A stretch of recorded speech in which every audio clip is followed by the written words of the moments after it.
Om Swastiastu. Baik, di sini kami dari kelompok 3 akan menyampaikan hasil dari presentasi dari kami, yaitu kurikulum dan wawasan pendidikan untuk manusia Indonesia seutuhnya. Sebelum memulai presentasi ini, izinkan kami memperkenalkan nama kelompok kami terlebih dahulu. Yang pertama yaitu Ida Ayu Komang Devi Trisna Tijayanti dengan NIM 057. Yang kedua dengan saya sendiri, Igede Martika Warmanta dengan NIM 058. Yang ketiga yaitu Igusti Ngurah Kadek Wahyuwari Dewata dengan NIM 059. Yang pertama yaitu pengertian pendidikan manusia seutuhnya. Pendidikan dalam arti merupakan usaha manusia untuk meningkatkan kesejahteraan hidupnya yang berlangsung sepanjang hayat. Manusia utuh berarti adalah sosok manusia yang tidak parsial, fragmental, apalagi split personality. Utuh artinya adalah lengkap, meliputi semua hal yang ada pada diri manusia, membuat terpenuhinya kebutuhan jasmani, rohani, akal, fisik, dan psikisnya. Selain hal tersebut, manusia juga memerlukan pemenuhan kebutuhan spiritual dan komunikasi. Manusia juga memerlukan penguasaan keterampilan tertentu agar bisa berkarya, baik untuk memahami kepentingan dirinya sendiri maupun orang lain.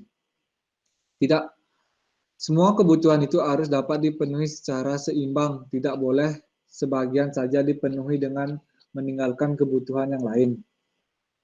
Yang kedua, orang tidak cukup hanya sekedar cerdas dan terampil terapi dangkal spiritualnya. Begitu pula sebaliknya. Tidak cukup seorang memiliki kedalaman spiritual, tetapi tidak memiliki kecerdasan dan keterampilan, tegasnya. Istilah manusia itu adalah manusia yang dapat mengembangkan berbagai potensi positif yang ada pada dirinya. Yang ketiga itu, kenyataan seperti ini menjadikan manusia utuh bagaimana yang dicita-citakan semakin sulit dipenuhi. Pendidikan berjalan secara terfragmentasi atau terpilah-pilah, mengedepankan sebagian dan mengabaikan bagiannya. Akibatnya, manusia utuh sebagaimana yang dicita-citakan menjadi tidak jelas kapan akan berhasil diraih. Sekian presentasi dari saya, akan dilanjutkan oleh Kadek Wahyu. Baik, di sini saya akan memberikan presentasi dari Martika Warmanta, yaitu tujuan pendidikan manusia seutuhnya.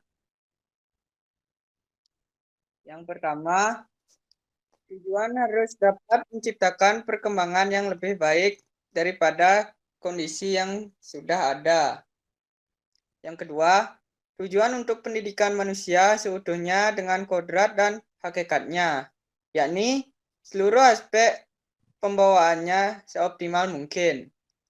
Adapun aspek pembawaan potensi manusia yaitu meliputi potensi jasmani yaitu fisiologis dan panca indera, potensi rohaniah yaitu psikologis dan budi nurani.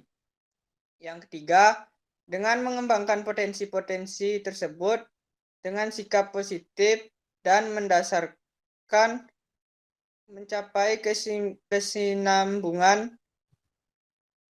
Pada dasarnya pendidikan di semua intuisi dan tingkat pendidikan mempunyai muara tujuan yang sama, yaitu ingin mengantarkan masyarakat menjadi manusia paripurna yang mandiri dan dapat bertanggung jawab. Selanjutnya akan dilanjutkan oleh Ida Ayu Komang Devi.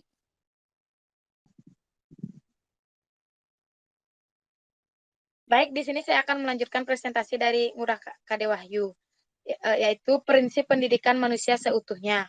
Dasar-dasar filosofis. Filosofis, hakikat, kodrat, martabat, manusia merupakan kesatuan. Manusia sebagai makhluk pribadi atau individual being, manusia sebagai makhluk sosial atau social being, manusia sebagai makhluk susila atau moral being. Ketiga potensi di atas akan menentukan martabat dan kepribadian manusia.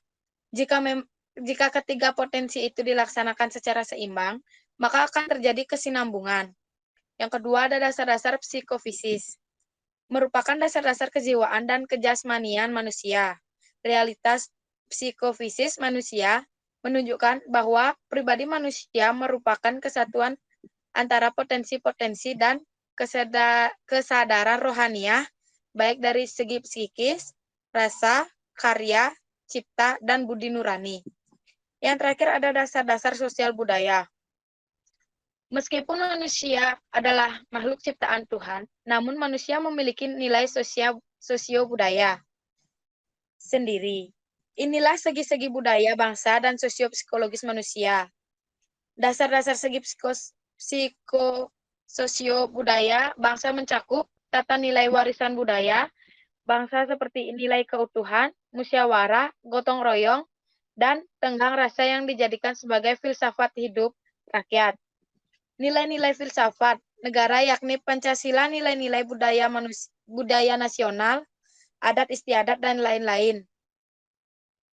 Tata kelembagaan dalam hidup masyarakatan dan kenegaraan baik bersifat formal maupun informal. Baik, sekian dari saya. Baik, sekian presentasi dari kelompok kami. Jika ada kesalahan kata maupun kekurangan, kami minta maaf yang sebesar-besarnya. Akhir kata kami akhiri dengan para mesanti. Om Santi Santi Santi Om.